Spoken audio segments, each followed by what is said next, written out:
అనిపిస్తుంది జర ఏమనుకోకుండా మా ఇంటి దగ్గర దింపేయండి, లేకుంటే ఎక్కడ ఎక్కించుకున్నారు అక్కడనే దింపేసేయండి అని బతికిలా అన్నారు మేడం. ఏ టైం అమ్మా, ఏ టైం అవుతుంది అప్పుడు?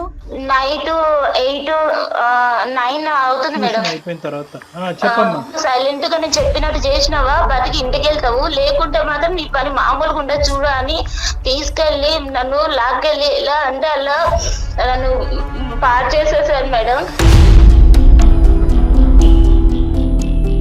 అన్న నీ ప్లీజ్ అన్న మీకు కాలు పట్టుకుంటా అట్లా చేయకండి అన్న, నాకు అసలు నీకు ఎట్లా అనిపిస్తుంది, మీ చెల్లెల్లాగా అనిపించట్లేదు అంటే ఎవరివే నువ్వు నా చెల్లెలే ఎందుకైతవే, నువ్వేనా నా అమ్మగా పుట్టినవా అని అడిగిండు. ఎవరికి చెప్పలా? ఎవరికి చెప్పలేదు మేడం. మా మమ్మీ చెప్పొద్దు అన్నది, ఎవరితో చెప్పొద్దు, నీ ఫ్రెండ్స్ తో కూడా ఎవరితో ఇట్లా చెప్పొద్దు. ఎందుకు నువ్వు భయపడతావు? అస్సలు భయపడక. ఫస్ట్ ఆఫ్ ఆల్ వాడు ఎక్కడున్నాడో చెప్పు, నేనే వెళ్ళి కాళ్ళు చేతులు ఎరగొట్టి వస్తా. దుర్మార్గుడు. నాతో ఎక్స్పీరియన్స్ బాగుందా మీ ఆయనతో బాగుందా అన్నట్టు మాట్లాడుతున్నాడు. నేను చెప్పినటువంటి పద్ధతిలో వాడికి ఫోన్ కలిపి అంతే, మేమేమి బ్యాక్గ్రౌండ్ లో మాట్లాడాం. హలో హలో, ప్లీజ్ నీకు దండం పెడతా, ఎందుకు నన్ను ఇంత బ్లాక్ మెయిల్ చేస్తున్నావు? అంటే నాకు ఇష్టం అనేది చెప్తున్నా కదా. అసలు ఎవడ్రా నువ్వు? మీకేం సంబంధం ఏ సంబంధం ఉందో లేదో తర్వాత తేల్చుకుందాము. నువ్వు ఎక్కడున్నావు చెప్పు ఫస్ట్. అసలు నువ్వు ఎవడు అసలు ఏం చేసావు ఈ అమ్మాయితో చిన్నప్పుడు? అవసరం లేదు కదా సార్. పర్సనల్ బొక్క ఏంద్రా మాట్లాడేది నువ్వు? నా ఇష్టం సార్, నాకు కావాలనుకుంటున్నా. ఊసలు లెక్క పెట్టలేదు నువ్వు ఇప్పుడుకొచ్చి. హలో, మక్కులు ఎడదంటారు. చూసుకుందాం సార్, ఏం చేస్తారో చేసుకోండి సార్. ఏం చేస్తారో చేసుకోవాలట కళ్యాణ్. ఏం చేస్తారో చేసుకోండి. నీకు ఒక తల్లి, ఒక అక్క, ఒక చెల్లి ఉందా? నువ్వు మనిషివా? చిచ్చి, అసలు మాట్లాడటానికి మాటలు రావట్లేదు నాయనా. ఏం లేదు. ఓకే సార్, మీతో కూడా నేను మాట్లాడాల్సిన అవసరం లేదు సార్. Right sir.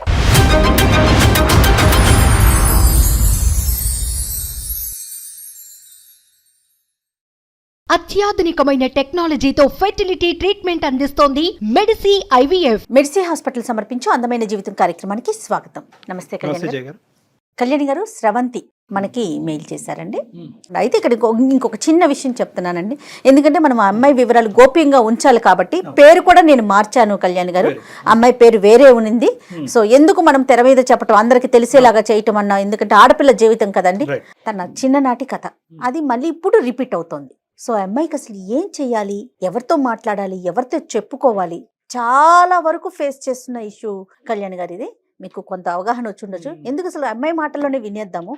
సో ఒకసారి కాల్ చేసేస్తానండి. హలో హలో, స్రవంతి గారండి? అవునండి, నేను జయానమ్మ, అందమైన జీవితం ప్రోగ్రామ్ నుంచి, సుమన్ టీవీ నుంచి కాల్ చేస్తున్నాను. అవునా మేడం, థ్యాంక్స్ మేడం, మీరే నాకు కాల్ చేస్తున్నారు.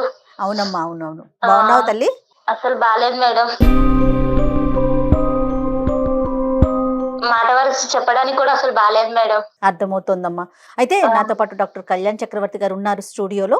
ఒక్కసారి ఆయనతో మాట్లాడతాలి, నీకు మంచి సలహా ఇస్తారు. నువ్వే చెప్తావు నాకు చాలా మనసు ఊరట కలిగిందని. ఓకే? ఓకే మేడం, అలాగే మేడం. ఓకే అమ్మా, సుమా మాట్లాడు. చెప్పమ్మా, ఏంటి సమస్య?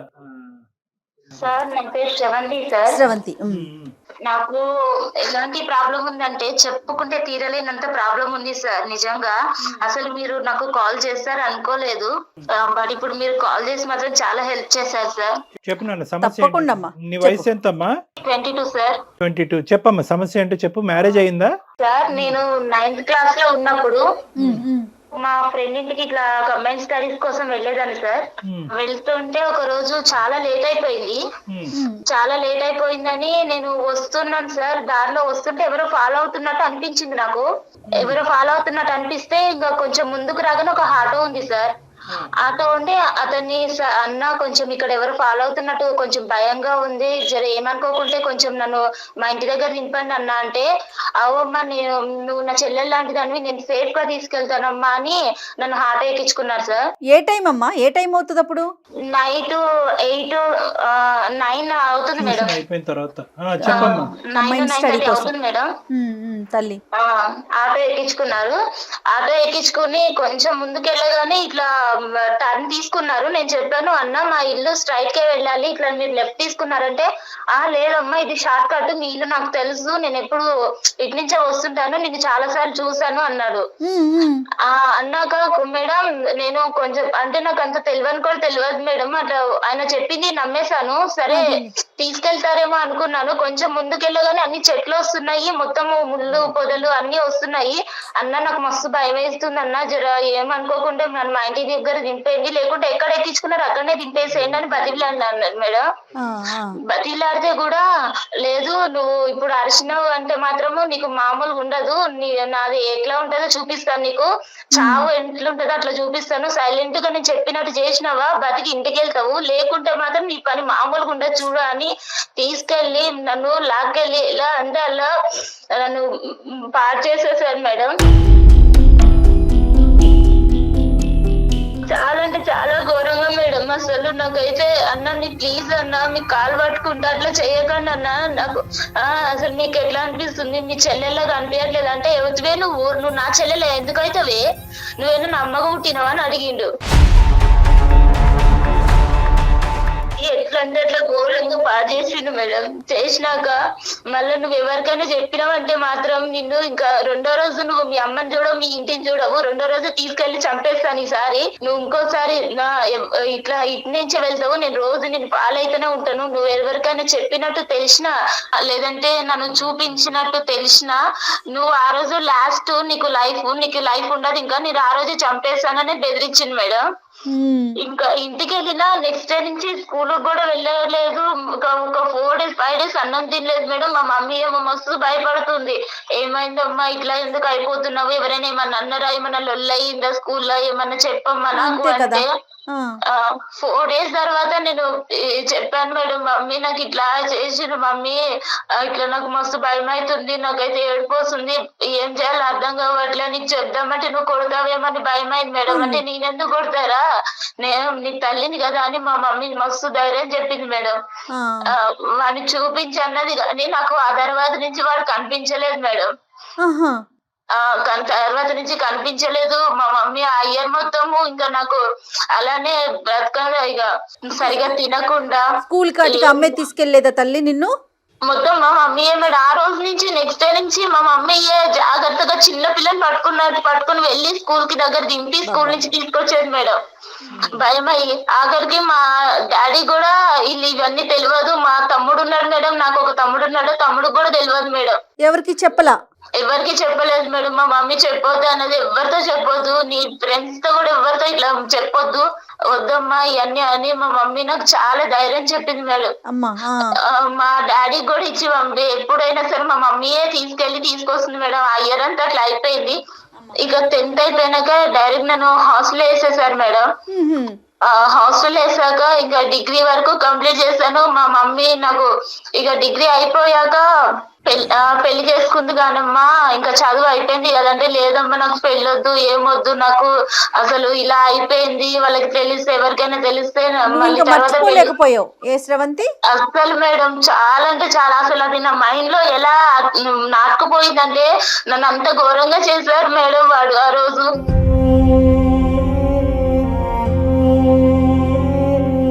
అంత అసలు చెప్పుకోవడానికి కూడా నాకు నోరు కూడా మాటలు కూడా రావట్లేదు, అంత ఘోరంగా తర్వాత.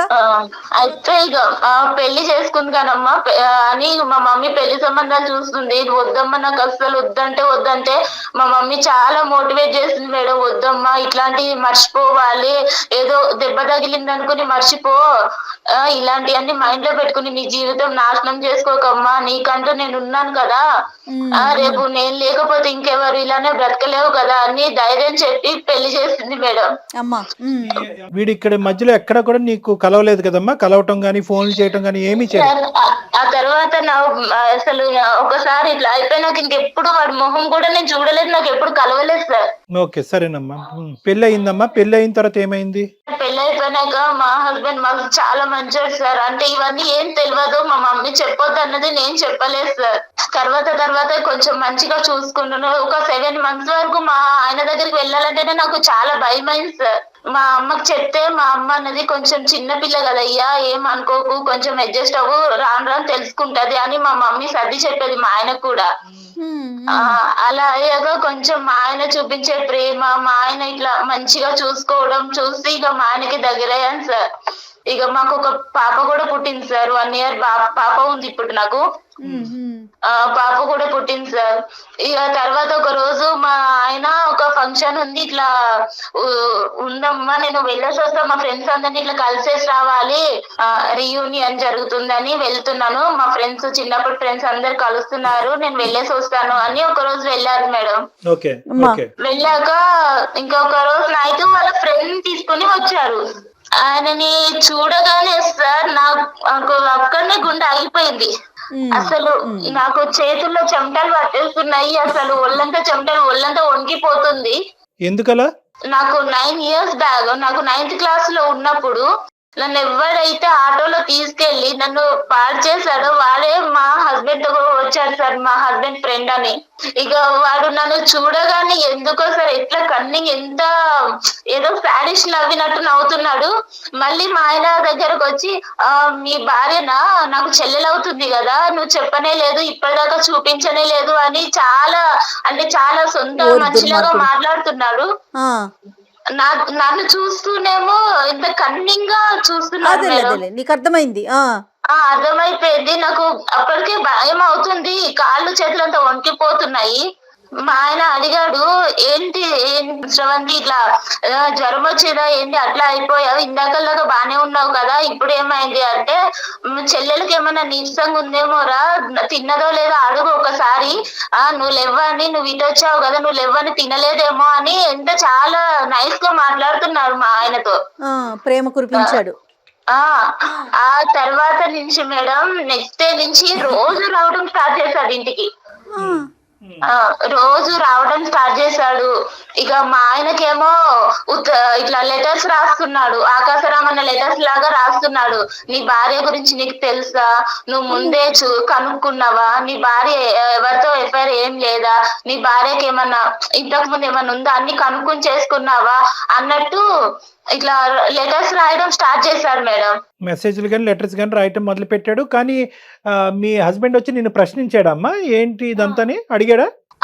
ఒక్కసారి అడిగాడు సార్, ఇట్లా ఏమై ఇట్లా లెటర్స్ వస్తున్నాయంటే, నాకు తెలియదండి, ఇట్లా ఇవన్నీ నాకెలా తెలుస్తుంది, నేను చిన్నప్పటి నుంచి మా అమ్మ దగ్గరనే పెరిగాను, తర్వాత హాస్టల్కి వెళ్ళిపోయాను, నాకు ఇలా ఎవరు కూడా తెలియదు, అలా మీరు ఎలా అనుకుంటారు, ఎవరో రాసిన ఉత్తరాలు బట్టి అని అడిగాను. అడిగితే సరేలే అంటున్నారు, కానీ రోజుకు ఒక లెటర్ వస్తుంది సార్. కాదమ్మా శ్రవంతి, నువ్వు ఇప్పుడు మనకు ఏంటంటే మనకి ఇక్కడ చిన్న అదృష్టమా ఏంటి అనేది తెలియదు, కానీ మీ భర్త మంచివాడు అనేటటువంటి ఒక మాట నువ్వు నాకు చెప్పావు కాబట్టి నేను చాలా హ్యాపీగా ఫీల్ అయ్యాను.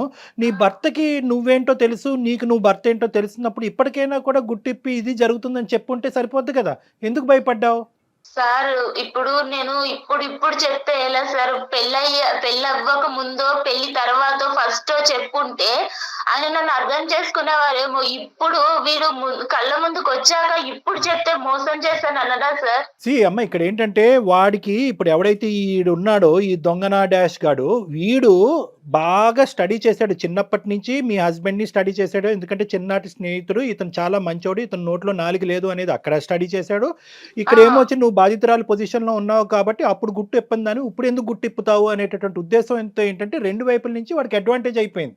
అడ్వాంటేజ్ అవటం వల్ల ఏమవుతుందంటే సెకండ్ అటెంప్ట్ లోకి వచ్చాడు. ఇప్పుడు ఫస్ట్ అటెంప్ట్ లో మానభంగం చేశాడు, సెకండ్ అటెంప్ట్ లో ఇంకో అటెంప్ట్ అంటే నీ దరిదాపుల్లోకి వచ్చేస్తున్నాడు అనమాట, మళ్ళీ ఎంట్రీ ఇస్తున్నాడు వాడు. ఇస్తున్నారు సార్. ఆయన నాకు కాల్ చేశాడు, వాడు నా నెంబర్ మా హస్బెండ్ నుంచి తీసుకున్నారో ఎట్లా తీసుకున్నాడో నాకు కాల్ చేశాడు. చేసి ఏంటి బాగున్నావా, అన్ని మర్చిపోయావా, కొత్తగా మళ్ళీ నీకు కొత్త ఎక్స్పీరియన్స్ అవుతుందా అని, ఎలా అంటే అలా చండాలంగా మాట్లాడుతున్నాడు. నాతో ఎక్స్పీరియన్స్ బాగుందా, మీ ఆయనతో బాగుందా అన్నట్టు మాట్లాడుతున్నాడు. నేను చెప్పాను, మా ఆయనకు చెప్తాను నువ్వు ఇలాంటి పనులు చేసావంటే, అంటే ఒకసారి చెప్పి చూస్తా నేను కూడా అని బెదిరిస్తున్నాడు. అంటే వాళ్ళ ఆయనకు చెప్తానన్నా కూడా భయపడట్లా వాడు. అస్సలు లేదు మేడం, నువ్వు చెప్పి చూడు ఒకసారి, నీ లైఫ్ ఎట్ వెళ్తుందో మీ ఆయన లైఫ్ ఎట్ వెళ్తుందో నువ్వే చూద్దు గానీ నీ కళ్ళతో. అతనికి పెళ్ళైనట్టు ఏమన్నా తెలిసిందమ్మా ఈ ఆటో అతనికి? లేదు మేడం, నాకు అంటే నేను ఆ తర్వాత వాడు అట్లా చేసావు, నేను ఇంతవరకు కలవలేదు. కాదు, మీ ఆయన ద్వారా ఇప్పుడు ఈ 10 రోజుల్లో ఆహా లేదు మేడం, వాడి ప్రస్తావన ఎత్తాలంటేనే నాకు భయంగా ఉంది మేడం. మా ఆయన దగ్గర నువ్వు చెప్పాల్సింది కదా, ఎందుకు వేరే వాళ్ళని ఇంటికి తీసుకొస్తున్నావు, పద్దాక తీసుకురా, మాకు నాకు ఇబ్బందిగా ఉంది, అట్లా ఏదన్నా చెప్పకపోయావు? అంటే చెప్పాను మేడం. అంటే మా ఇంటికి ఇంతకు ముందు కూడా మా ఆయన ఫ్రెండ్స్ చాలా మంది వచ్చేవాళ్ళు. అదే. ఇక వాళ్ళ దగ్గర ఎప్పుడు ఎవరి దగ్గర ఏం చెప్పను కానీ ఈయన దగ్గర చెప్తే ఏమనుకుంటారని అదొక భయం అయింది మేడం. అయినా ఈయన మా ఆయన ఉన్నప్పుడు నా దగ్గర నాతో చాలా మంచిగా ఒక సొంత చెల్లెలతో మాట్లాడినట్టు మాట్లాడుతున్నాడు. తిన్నావా చెల్లెమ్మ, తినలే, ఏం చేస్తున్నావమ్మా, పాప ఎలా ఉందమ్మా అని మాట్లాడుతున్నాడు. దుర్మార్గుడు. అలా ఉన్న అతని మీద నేను కంప్లైంట్ ఇద్దామన్నా కూడా నాకు ధైర్యం సరిపోవట్లేదు మేడం. నేను ఆ రోజు బలైపోయిన దానికి ఇప్పుడు ఎంత నరకం చూస్తున్నానంటే మేడం, వాడంత నరకం పెడుతున్నాడు నన్ను. అయితే నాకైతే నిజంగా చచ్చిపోతుంది మేడం. వద్దమ్మా, ఎందుకమ్మా, దీనికి చాలా సింపుల్ సొల్యూషన్ ప్రమేయమే లేదు తల్లి ఇందులో. చాలా సింపుల్ సొల్యూషన్ ఉంది. నీతో పాటు పెద్ద సైన్యం మేము ఉన్నాం, వాడిని తాట తీస్తాం, వాడిని ఊరికే వదులుతావా వాడిని? నువ్వు ఎందుకు అంత భయపడుతున్నావు? నీ భర్త మంచివాడు, అది ప్రధానమైనటువంటి అంశం. నువ్వు నీ భర్తకి చెప్పొచ్చు. మీ అమ్మ అంటే కనుక ఇద్దరు ఆడవాళ్లే కాబట్టి తమ్ముడికి చెప్పొద్దు, నాన్నకి చెప్పొద్దు అని చెప్పి 10 సంవత్సరాల పాటు కవర్ చేసింది. కానీ లోకం మారింది, పరిస్థితులు మారింది, వ్యవస్థ మారిందమ్మా. ఇక నీకు నీ కొండంత అండగా పెద్ద పోలీస్ వ్యవస్థ ఉంది, అందరూ ఉన్నాం. ఎందుకు నువ్వు భయపడతావు? అస్సలు భయపడక. ఫస్ట్ ఆఫ్ ఆల్ వాడు ఎక్కడున్నాడో చెప్పు, నేనే వెళ్ళి కాళ్ళు చేతులు ఎరగొట్టి వస్తా. వాడు ఇక్కడే ఉన్నాడు సార్. మీకు కావాలంటే నేను కాన్ఫిడెన్స్ లో పెడతా, ఒక్కసారి మీరు వినండి సార్ వాడి మాటలు. మేము ఉన్నామని చెప్పొద్దమ్మా, మేము ఉన్నామని చెప్పొద్దు. వాడు ఫోన్ కట్ చేసి పారిపోతాడు. ఈ లోపల మనం వాడు ఎక్కడున్నాడు ఏంటి అనేది ట్రాక్ చేయడానికి ఉపయోగపడుతుంది. నువ్వు మామూలుగా మాట్లాడి ఏమీ లేనట్టుగానే అందమైన జీవితం అని మా ప్రోగ్రామ్ గురించి ఏమీ చెప్పొద్దు నువ్వు. ఓకే, నువ్వు సింపుల్ గా ఏంటంటే నువ్వు రెగ్యులర్ గా మాట్లాడుతున్నట్టుగానే ఎక్కడున్నావు, ఏం చేస్తున్నావు అన్నట్టుగా మాట్లాడి నన్ను వదిలేసేవా, నన్ను ఇబ్బంది పెట్టద్దు, మీరు రెగ్యులర్ గా ఏదైతే మాట్లాడతారో అది మాట్లాడు.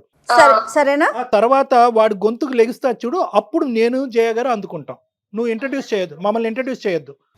నేను ఆల్రెడీ లాస్ట్ టైం సూసైడ్ చేసుకుందామని సూసైడ్ దాకా వెళ్ళాను సార్. కానీ నా పాప మొహం చూసి వెనక్కి వచ్చేసాను సార్. ఇప్పుడు బ్రతకాలన్నా కూడా నాకు అసలు వేరే లేకుండా అయిపోతుంది సార్. శ్రవంతి బంగారం, ఒకే మాట చెప్తున్నాను, ఇది నీ గురించి నేను చేయట్లేదు. రేపొద్దున ఈ దరిద్రుడు, ఇలాంటి దరిద్రులు నీ కూతురు వరకు వచ్చినా కూడా ఆశ్చర్యపడక్కర్లేదు. ఎందుకంటే ఇక్కడ నీ జీవితాన్ని నిన్ను ప్రొటెక్ట్ చేసుకోవటం, నీ మ్యారేజ్ని ప్రొటెక్ట్ చేసుకోవటం కాదు. ఇలాంటి ఎదవలు ఎక్కడున్నా కూడా వాళ్ళని వెతికి పట్టుకుని మనం వాళ్ళకి సరైనటువంటి శిక్ష పడేటటువంటి విధంగా నువ్వు ఈ రోజు ఒక సంఘ సేవకురాల్లాగా ఒక సామాజిక పరమైనటువంటి సేవ చేసి మా వరకు వచ్చావు. నీతో పాటు మేము కలిసి ప్రయాణం చేస్తాం. ఈ కేసును మాత్రం ఇది కేవలం నా కేసు అనేటటువంటి విధంగా తీసుకెళ్లొద్దమ్మా. నువ్వు గొంతెత్తి మాట్లాడాలి. ఇది మనం ఖచ్చితంగా వాడిని శిక్షించాలి. కాబట్టి నీ యొక్క తోడ్పాటు మాకు కావాలి. నీలాంటి ఆడపిల్లలందరికీ కూడా ఇలా కూడా నేను బయటికి రావాలని తెలియాలి తల్లి. ఇంకోటి ఏంటంటే దయచేసి నీ మనసులో నువ్వు పోస్ట్ ట్రామాటిక్ స్ట్రెస్ డిసార్డర్ అంటారమ్మా. అంటే ఒక ఆడపిల్లకి ఇలా మానభంగం జరిగినప్పుడు ఆ జ్ఞాపకాల నుంచి బయట పడలేక చాలా మంది ఏంటంటే పెళ్లిళ్ళు చేసుకోరు, కొంతమంది పెళ్లిళ్ళు చేసుకున్నా కూడా సంసారం కూడా చేయడు, మగజాతిని అసహించుకుంటూ ఉంటారు. ఇప్పుడు ఇదేంటంటే దీంతో పాటు వీడు మళ్ళీ నీ ఎదురుగుంటే ప్రత్యక్షమయ్యాడు. ప్రత్యక్షం అవడంతో నీ పాత జ్ఞాపకాలు వచ్చి రేపు నువ్వు కంప్లీట్ గా మెంటల్ పేషెంట్ అవుతావు అనేటటువంటిది కూడా మనకు తెలియదు. ఇది నెంబర్ 2. నెంబర్ 3 ఏంటంటే కనుక ఇక్కడ ఫస్ట్ ఆఫ్ ఆల్ నీలాంటి ఆడపిల్లలు ముందుకొచ్చి గొంతిప్పి ఎందుకు మాట్లాడాలి అంటే కనుక ఫస్ట్ మీకు తగినటువంటి రక్షణ కల్పించిన తర్వాత, రక్షణ తీసుకున్న తర్వాత మీరు మాట్లాడండి. నెంబర్ 1. నెంబర్ 2 ఏంటంటే గిల్ట్ తీసేసేయండి. వాడికి ఏదో నువ్వు కోఆపరేట్ చేసినట్టుగా దయచేసి ఫీల్ అవ్వద్దు. నీ మీద ఒక హత్యాయత్నం జరిగింది, మానభంగం జరిగింది నీ మీద. కాబట్టి ఫస్ట్ ఆఫ్ ఆల్ నీ మైండ్ లోంచి ఏంటంటే నీ భర్తతో చెప్తున్నప్పుడు కానీ, మాతో చెప్తున్నప్పుడు కానీ, సమాజంలో రేపొద్దున ఎవరైనాతో మాట్లాడే పెద్దలతో మాట్లాడే పరిస్థితి వచ్చినప్పుడు నేను తప్పు చేశానేమో అనేటటువంటి ఫీలింగ్తో నువ్వు బయటకు రా. నువ్వు ఏ తప్పు చేయలేదు. నువ్వు నిన్ను సేవ్ చేసుకోవటమే కాకుండా వీడు చాలా మందితో ఇటువంటి ఆట ఆడుంటే కనుక అటువంటి ఆడపిల్లలందరూ కూడా ఈరోజు బయటకు వస్తారు. ఆ ఆడపిల్లలందరూ కూడా బయటకు రావాలి. వాళ్ళకు కూడా మనం రక్షణ కల్పించిన వాళ్ళం అవుతాం. ఇది ఇప్పటిదాకా నాకు మా అమ్మకే మాత్రమే తెలుసు సార్ ఈ విషయం అనేది. ఇప్పుడు వాడు ఎలా బెదిరిస్తున్నాడంటే, నీ భర్తకు చెప్తాను, నీకు లైఫ్ లేకుండా చేస్తాను, మొత్తం ఆ రోజు నేను ఫొటోస్ కూడా తీసాను, మొత్తం అన్ని నెట్ లో పెట్టేస్తాను, నీకు అనేది లైఫే లేకుండా చేస్తాను నేను. నీ భర్తకు చెప్పాక ఒక్కసారి నువ్వు అనుకుంటున్నావు కదా నా భర్త ఉన్నాడు అని, నువ్వు నాకు లొంగట్లేదు కదా, నీ భర్తనే నీకు కాకుండా చేస్తాను అని ఎట్లా బెదిరిస్తున్నాడు మేడం. నువ్వేమి భయపడకమ్మా, డాక్టర్ గారు ఉన్నారు, సుమన్ టీవీ తరపున మేమున్నాము. అంత చేయాలి అంటే కనుక ఫస్ట్ ఆడు ఉండాలి కదమ్మా. ఫస్ట్ అదంతా మేము చూసుకుంటాం. ఇప్పుడు వరకు నువ్వు ఒక్కదానివే లోపల యుద్ధం చేసావు. ఇప్పుడు మాకు చెప్పిన తర్వాత మేమేమి ఇలా చేతులు కట్టుకుని కూర్చోం కదా. మేము తీసుకోవాల్సిన స్టెప్స్ మేము తీసుకుంటాం కాబట్టి అవన్నీ ఆ భయాలన్నీ తీసి పక్కన పెట్టు. నీకు పూర్తి స్థాయిలో సంరక్షణ అనేది మా తరపు నుంచి ఉంటుంది. వాడిని ఎక్కడెలా అయితే శిక్షించాలో ఎలాగైతే లోపల పెట్టాలో అదంతా మేము ఆలోచిస్తాం. ఓకేనా? Okay sir. నేను చెప్పినటువంటి పద్ధతిలో వాడికి ఫోన్ కలిపి అంతే. మేమేమి బ్యాక్గ్రౌండ్ లో మాట్లాడం. ఓకే సార్, అలాగే కలుపుతున్నాను సార్. కల్పమ్మ. వాడి పేరేంటమ్మా? వాడి పేరు శ్యామ్ సార్. శ్యామ్. కల్పమ్మ చెప్పు. ఇంతమంది పసిపిల్లలు అబ్యూస్ కి గురవుతున్నారు కదా కళ్యాణ్ గారు. మన దగ్గరికి వచ్చింది హ్యాపీ రామమ్మాయిలు ఎంతమంది ఉన్నారు? మీరు మాట్లాడుతున్న వ్యక్తి మీ కాల్ ను హోల్డ్ లో ఉంచారు. వాడి బాధితులు ఎంతమంది ఉన్నారు? ఇటు ఫ్యామిలీకి చెప్పుకోలేరు. హలో హలో, ఏం సంగతి? కాదు, నేను చెప్పేది ఒకసారి విను ప్లీజ్. నువ్వు నన్ను ఇలా ఏడిపించకు. ఇలా నువ్వు కాల్ చేస్తేనే నాకు హార్ట్ అటాక్ వస్తుంది, నాకు గుండెల్లో వణుకొస్తుంది. ప్లీజ్ నీకు దండం పెడతా. ఎందుకు నన్ను ఇంత బ్లాక్ మెయిల్ చేస్తున్నావు? నువ్వు చేసిన దానికి ఏ రోజైనా నేను బయట పెట్టానా? నేను వదిలేసాను కదా. ఇప్పుడు మళ్ళీ ఎందుకు నా లైఫ్ లోకి వచ్చి ఇట్లా ఆడుకుంటున్నావు? నువ్వు అంటే నాకు ఇష్టం అనేది చెప్తున్నా కదా.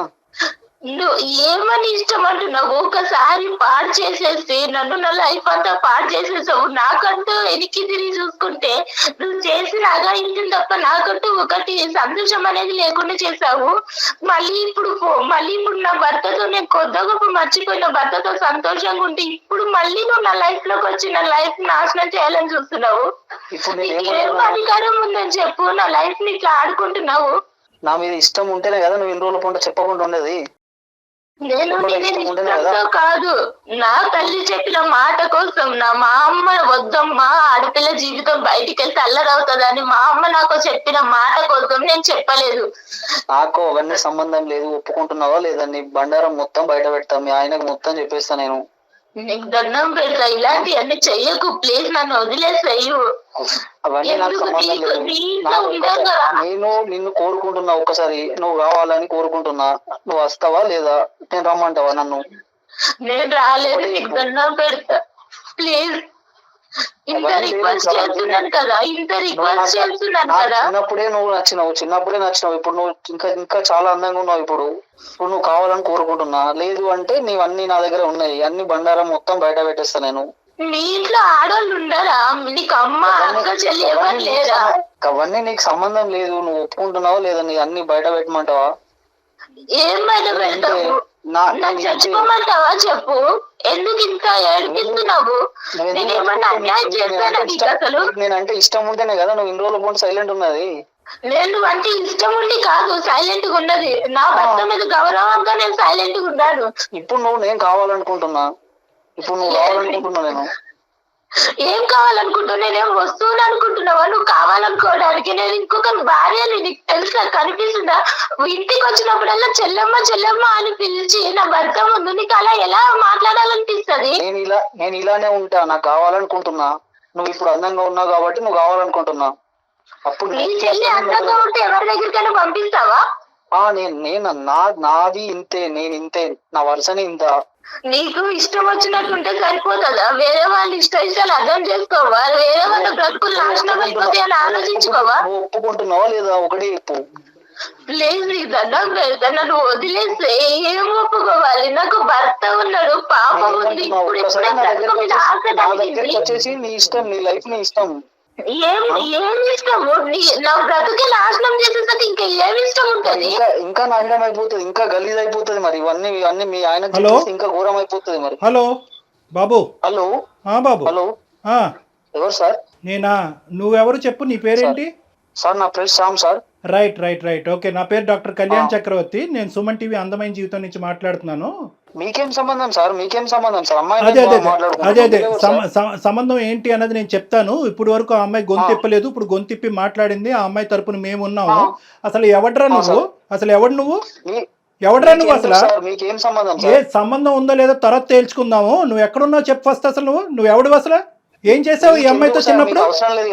పర్సనల్ బొక్క ఏంద్రా మాట్లాడేది నువ్వు? నీకెందుకు సార్? తన పర్సనల్. నీకేంటి ఏం మాట్లాడుతున్నావు నువ్వు? నువ్వేం చేసావు ఈ అమ్మాయితో చిన్నప్పుడు? ఇప్పుడు ఏం చేస్తున్నావు? ఎంతమంది ఆడవాళ్ళు నీ లిస్ట్ లో ఉన్నారు? ఎంతమంది ఆడవాళ్ళతో జీవితాలతో నువ్వు ఆడుకుంటున్నావు? ఎంతమంది ఆడవాళ్ళని మానభంగం చేస్తావు? ఎంతమంది ఆడవాళ్ళని బ్లాక్మెయిల్ చేస్తున్నావు? నా ఇష్టం సార్, ఊసలు లెక్క పెట్టలేదు నువ్వు ఇప్పుడు వచ్చి. హలో, మక్కులు ఎరదంటారు ఎవరంటున్నావు? ఎవరు సార్? చూసుకున్నావా? చూసుకున్నావు? ఏం మాట్లాడుతున్నావు నువ్వు? చూసుకున్నాం సార్, ఏం చేస్తారో చేసుకోండి సార్. ఏం చేస్తారో చేసుకోవాలట కళ్యాణ్, ఏం చేస్తారో చేసుకోండి. నువ్వు ఎంతమంది ఉన్నారు? నువ్వు ఎంతమందితో ఇలా ఆడుకున్నావు అన్నది ఒక్కసారి నాకు చెప్పు. ఈ అమ్మాయి ఒక్కతేనే ఎంతమంది ఉన్నారు? మొత్తం అందరినీ, ఆడపిల్లలందరూ ఎవరినైతే నువ్వు ఆడుకున్నావు అందరినీ బయటకు తీసుకొస్తా. అమ్మాయి నా పర్సనల్ సార్, మీరెవరు సార్ మధ్యలో? మీకేం సంబంధం సార్? ఏంటి పర్సనల్? నా పర్సనల్ అమ్మాయి. అసలు పర్సనల్ నువ్వు ఎక్కడున్నావు చెప్పు. అసలు ఎక్కడున్నావు? ఏ ఊర్లో ఉన్నావు నువ్వు? నీ మొత్తం నీ వాయిస్ అంతా రికార్డ్ అవుతుంది. నువ్వు ఎక్కడున్నావు మొత్తం అంతా ట్రాక్ చేస్తున్నావు. నీ లొకేషన్ తెలుసు. కానీ సార్ భయపడేది లేదు, సమస్య లేదు, భయపడే సమస్య లేదు. అదే మాట మీద ఉండు. అదే నీ సంగతి ఏంటో మేము తెలుస్తాము. నీతో ఒక్క నిమిషం కూడా ఇంకెక్కువ మాట్లాడవలసినటువంటి అవసరం లేదు. ఏమయ్యా, నీకు ఒక తల్లి, ఒక అక్క, ఒక చెల్లి ఉందా? నువ్వు మనిషివా? మొత్తం బయట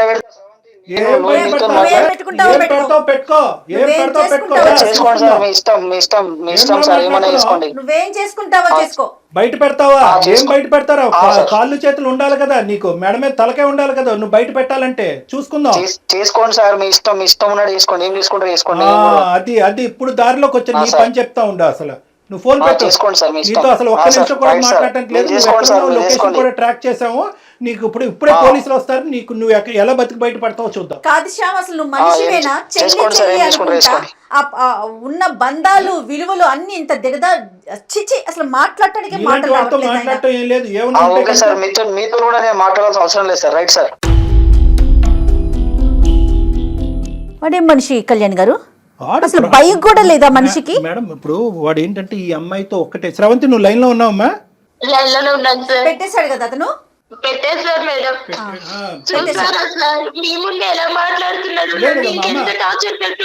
అమ్మ ఇది సుమన్ టీవీ వరకు శ్రవంతి తీసుకొచ్చినటువంటి ఒక కథ మాత్రమే. ఇలాంటి ఎన్ని కథలు ఉన్నాయేమో అన్నట్టు నాకు అనిపిస్తుంది. ఎందుకంటే కనుక మనం ఎందుకు ఎవరినైనా క్రానిక్ అఫెండర్ అని మనం ఎప్పుడు అంటాం? పీడోఫైల్స్ అంటాం. అంటే చిన్న పిల్లల్ని సెక్షువల్గా మానభంగం చేసుకుంటూ వాడుకుంటూ పెద్దవాళ్ళకి చెప్పకుండా భయపెడుతూ వాళ్ళ నోట్లో గుడ్డలు కూరేటటువంటి ఇలాంటి వాళ్ళు పీడోఫైల్స్ అంటారు.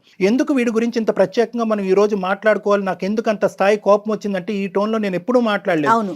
ఎందుకంటే వీళ్ళందరూ చాప కింద నీరులాగా చాలా మంది ఆడపిల్లలతో కుటుంబ సభ్యుల్లోనే ఉండేటటువంటి ఎదవలు కొంత ఉన్నారు. ఈడంటే కనుక బయట ఎక్కడి నుంచో పరిచయం అయ్యి నీకు తెలిసి తెలియకుండా ముక్కు మొహం తెలియని వాడు ఆటో ఎక్కావు. నీలాంటి ఆడపిల్లలు ప్రధానంగా గుర్తుపెట్టుకోవాల్సినటువంటి ముఖ్యమైనటువంటి అంశం ఏంటంటే ఇటువంటి వాళ్ళు ఉంటారు. తస్మాత్ జాగ్రత్త. మీ ఎడం వైపు కుడివైపు ఎక్కడన్నా ఉంటారు. మీ కుటుంబంలోనే ఉంటారు, మీ స్నేహితుల మధ్యలో అన్నా ఉంటారు, స్కూల్లో అన్నా ఉంటారు, ఆటో డ్రైవర్లు, రిక్షా డ్రైవర్లు లాగా ఉండొచ్చు. తస్మాత్ జాగ్రత్త అనేది ఈరోజు నీ ద్వారా మేము అందరికీ చెప్పేటటువంటి మెసేజ్. వీడిని ఎందుకు క్రానిక్ అఫెండర్ అన్నానంటే వీడు అప్పుడు తప్పు చేశాడు. ఈ మధ్యలో అంటే నువ్వు 9 సంవత్సరాలు 10 సంవత్సరాల పాటు ఏర్పడినటువంటి గ్యాప్లో ఎక్కడా కూడా వాళ్ళు మార్పు రాలేదు. ఎందుకంటే కనుక వాళ్ళకి ఇచ్చేటటువంటి బలం ఏంటంటే మీలాంటి ఆడపిల్లలు నమ్మి అక్కడికి వెళ్ళటం అనేటటువంటి ఒక బలం అయితే మీరు మీ తల్లులు ఏంటంటే ప్రాణభయాలతో, పరువు భయాలతో ఏంటంటే ఇది గుప్పుట్లో పెట్టేసి ఇలా కప్పేస్తారు చూడు, బయట ప్రపంచానికి తెలియకుండా. అది మీ వరకు మీకు న్యాయం అనిపించవచ్చు. ఏదో జరిగిపోయిందమ్మా, వదిలేద్దామమ్మా, పెళ్ళి అని చెప్పి పెళ్ళి అవ్వాలనేటటువంటి దాస్తారు చూడు, అది వాళ్ళ బలం. ఆ బలంతో ఏంటంటే ఈరోజు మళ్ళీ 9 సంవత్సరాల తర్వాత ఆడు మీ ఆయన్ని బాగా స్టడీ చేశాడు, నిన్ను బాగా స్టడీ చేసి మీ ఆయన దగ్గర మార్కులు కొట్టేసేటటువంటి విధంగా కొట్టేసి ఎక్కడా కూడా 0.5% పశ్చాత్తాపం కూడా పొందకుండా నిన్ను మళ్ళీ ఈరోజు మళ్ళీ ఇచ్చేయడానికి ట్రై చేస్తున్నాడు. సో ఇలాంటి వాళ్ళకి మనం ఎప్పుడు కూడా గుర్తుపెట్టుకోవాల్సింది ఏంటంటే మనం జాగ్రత్తగా ఉంటాం. రెండోది గొంతు విప్పి మాట్లాడటం. ఎందుకంటే ఇప్పుడున్నటువంటి వ్యవస్థలో అమ్మ ఏదో శ్రవంతి ఇక్కడికి వచ్చేసి చెప్పేసింది అని పబ్లిక్ అందరికీ చెప్పేసి నీ ఫోటోలు ఇవన్నీ చూపెట్టడం జరగదు. అందుగురించే ఏంటంటే చాలా గోప్యంగా ఉంటుంది. ఇలాంటి అంశాలు కూడా చాలా గోప్యంగా ఉంచుతాం అనమాట. పోలీస్ వ్యవస్థ కూడా చాలా గోప్యంగా వస్తుంది. ఇన్వెస్టిగేషన్ చాలా గోప్యంగా ఉంటుంది. మీ పరువులు ఎక్కడికి పోవు. నువ్వు అవన్నీ దాచిపెట్టేసి ఈరోజు ఆఖరికి నీ ప్రాణాల మీద తీసుకొచ్చి నీ భర్తకు కూడా చెప్పనటువంటి పరిస్థితికి తీసుకొచ్చావు. అర్థమైందమ్మా? అర్థమైంది సార్. సో నీకు ఇక్కడ భయపడవలసినటువంటిది ఏమీ లేదు. వాడి లొకేషన్ ఏంటి, వాడు ఎక్కడుంటాడు ఏంటి మొత్తం ట్రాప్ చేసాం మనం. ట్రాక్ చేశారు మన వాళ్ళు. సో ఇప్పుడే ఇమీడియట్గా నువ్వు ఫోన్ పెట్టేసిన తర్వాత నువ్వు ఎక్కడుంటే చెప్తే కనుక మా వాళ్ళు నీ దగ్గరకు వస్తారు, నిన్ను మా దగ్గర తీసుకొస్తారు. ఇక్కడి నుంచి మనం పోలీస్ స్టేషన్కి వెళ్దాము, తగినటువంటి కంప్లైంట్ ఇద్దాము, వాడిని వెంటనే కటకటాలు వెనకట్లు పంపించేటటువంటి ప్రయత్నం చేద్దాం. దీనికల్లా నువ్వు ధైర్యంగా ఉండాలి తల్లి, అదొక్కటే నువ్వు చేయాల్సింది. నువ్వు ధైర్యంగా ఉండాలి, నువ్వు మాట్లాడాలమ్మా, మాట్లాడాలి. అంతే కదా కళ్యాణ్ గారు? అలాగే సార్, అలాగే మేడం. Okay okay. మీరు ఒక్కసారి హెల్ప్ చేసి పెడితే నా ప్రాణాలు కాపాడాలి వచ్చారు సార్. వాడు బెదిరింపులు వాడి కోసం నీ ప్రాణం ఎందుకమ్మా పనంగా పెట్టాలి శ్రవంతి? ఇది మా బాధ్యత, ఇది మా బాధ్యత. నీకు ఒక కూతురు ఉంది, నీకు ఒక జీవితం ఉంది. నువ్వు కూడా కొద్దిగా స్వార్థంగా ఆలోచించాలి. వాడెవడో ఎదవ వల్ల నువ్వు ఈరోజు ప్రాణాలు తీసుకోవాల్సినటువంటి అవసరం లేదు. ముందుకురా, రాణి లక్ష్మీబాయి లాగా ఫైట్ చేయి, నీతో పాటు మేము ఉన్నాం. ఖచ్చితంగా సుమన్ టీవీ ఉంది, డాక్టర్ గారు ఉన్నారు, అందరం ఉన్నామమ్మా. వ్యవస్థలో ఉన్నాం మనమేమి ఎక్కడ మనుషులు లేని చోట కాదు ఉన్నది. ధైర్యంగా ఉండు, నువ్వు ధైర్యంగా ఉండు. నెక్స్ట్ ఏం చేద్దాం అనేది ఆలోచిద్దాం, సరేనా? నువ్వు అసలు నీకు ధైర్యమైన ఏంటంటే సుమన్ టీవీ అందమైన జీవితానికి నువ్వు ఎప్పుడైతే మెయిల్ చేసావో అప్పుడే నీకు ధైర్యం ఉన్నట్లే. ఓకే, అర్థమైందమ్మా? నువ్వు ఎక్కడ తగ్గద్దు, నువ్వు జాగ్రత్తగా ఉండు, తలుపులు వేసుకుని ఉండు, జాగ్రత్తగా ఉండు. మేము ఏ స్టెప్స్ తీసుకోవాలో ఆ స్టెప్స్ తీసుకుంటాం. నీ లొకేషన్ షేర్ చేయమ్మా, నీ అడ్రస్ కూడా షేర్ చేయి, మేము చేస్తాం ఏం చేయాలంటే. ఓకే, షేర్ చేస్తాను సార్. ఇప్పుడు అది బెదిరించాలి కదా, వాడు ఇప్పుడు ఇంటికి వచ్చి ఏం చేయాలి? ఏం చేయడమ్మా, వాడు ఏమి చేయడమ్మా. మేము తక్షణమే నీ చుట్టుపక్కల ఉండేటటువంటి వాళ్ళతో కూడా మేము మాట్లాడతాము, పోలీసులను కూడా అక్కడ దగ్గరలోకి పంపిస్తాము. మొత్తం నీకు కావాల్సిన రక్షణ అంతా కూడా మేము ఇస్తాం, డోంట్ వరీ. వాడు ఎప్పుడైతే ఇప్పుడు డాక్టర్ గారు మాట్లాడారో అప్పుడే అతనికి అర్థమైంది, ఓహో ఈ అమ్మాయి ఎవరికో చెప్పేసింది అన్న విషయం అతనికి అర్థమైపోయే ఫోన్ పెట్టేశాడు. ఓకేనా, నువ్వేం భయపడకు తల్లి. మేడం చిన్న హెల్ప్ చేయండి మేడం, చిన్న ఒక్క సాయం చేయండి మేడం. చెప్పమ్మా, చెప్పు. ఈ విషయం నా భర్తకి నేను ఎలా చెప్పాలో నాకు అర్థం కావట్లేదు madam. Okay okay, don't worry అమ్మా, డోంట్ వరీ. ఆ పాత్ర కళ్యాణ్ గారు తీసుకుంటారు. భర్తకి అర్థమయ్యేలాగా కొంచెం చెప్పండి మేడం. తప్పకుండా. అన్ని జాబ్స్ కంటే ఈ రోజు మాకు పెట్టినటువంటి అన్ని జాబ్స్ కంటే ఈజియెస్ట్ ఉద్యోగం అదొకటే, అదే జాబ్. ఇప్పుడు మీ భర్తకి చెప్పడం చాలా సులభం. అది మా ద్వారా మేము టేకప్ చేసి ఇంత చేసేటటువంటి వాళ్ళు అది చెప్పడం. నీ పెళ్లికి కానీ నీ జీవితానికి కానీ ఎటువంటి డోకా లేదు. మీ భర్తకి సరైనటువంటి పద్ధతిలో మేము చెప్తాం. డాక్టర్ గారు ఎలా కన్వే చేయాలో అలా కన్వే చేస్తారు. ఓకే, సపోర్ట్ కూడా మనకు ఉంటుంది. ఓకేనా? నువ్వు ధైర్యంగా ఉండు. ఓకేనమ్మా, బాయ్ అమ్మా, టేక్ బాయ్. కళ్యాణ్ గారు ఇప్పుడు నెక్స్ట్ ఏం చేద్దామండి? నో అమ్మా, మన ఇమీడియట్ గా ఇప్పుడు అమ్మాయి ఫోన్ పెట్టేసింది, లొకేషన్ కూడా షేర్ చేసి ఉంటుంది అమ్మాయికి. అక్కడికి మన మనుషులను పంపించడం, ఈ లోపల మనం పోలీస్ కంప్లైంట్ ఇచ్చేసి పోలీసులను కూడా తీసుకుని మనం కూడా ప్రత్యేకంగా అక్కడికి వెళ్దాం. రైట్ అండి, థ్యాంక్ యూ సో మచ్. నమస్తే. అత్యాధునికమైన టెక్నాలజీతో ఫెర్టిలిటీ ట్రీట్మెంట్ అందిస్తోంది మెడిసి IVF.